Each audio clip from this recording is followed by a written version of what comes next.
In a small town, rumors of a new mysterious strain of COVID began to spread rapidly. This strain was not included in the existing vaccines, causing a wave of concern among residents. One person, feeling increasingly ill after weeks of persistent symptoms, started to suspect something more sinister. They had visited the doctors multiple times, receiving antibiotics that did little to alleviate their condition. Frustrated and desperate for relief, they decided to try a daring and unconventional method they had read about online.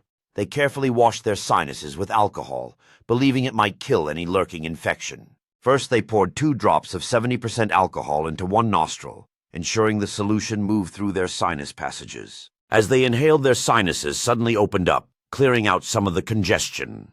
Encouraged by this, they waited a few days before increasing the strength to 90% alcohol cautiously. Again, they used only 2 drops in the opposite nostril, moving it from side to side to cover all sinus cavities. They believed that this method could eradicate bacteria and virus colonies breeding within their sinuses. They noted that this technique worked best alongside a nettle pot, which helped irrigate their nasal passages. However, they warned to use only very little solution to prevent drying out the sinuses completely. They warned that drying out the sinuses could drive a person insane with discomfort. Despite the risks, they felt confident that this method could provide relief from the illness.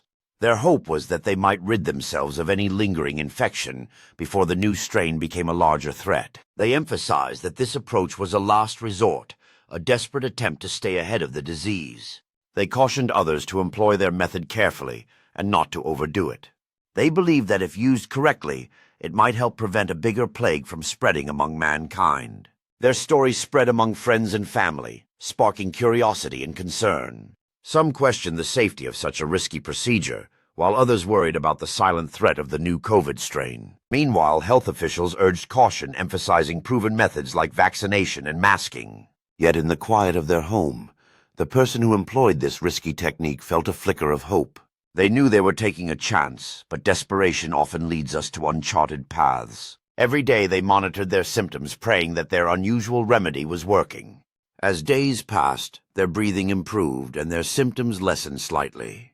They remained vigilant, aware that they were venturing into dangerous territory, but determined to fight the unseen enemy.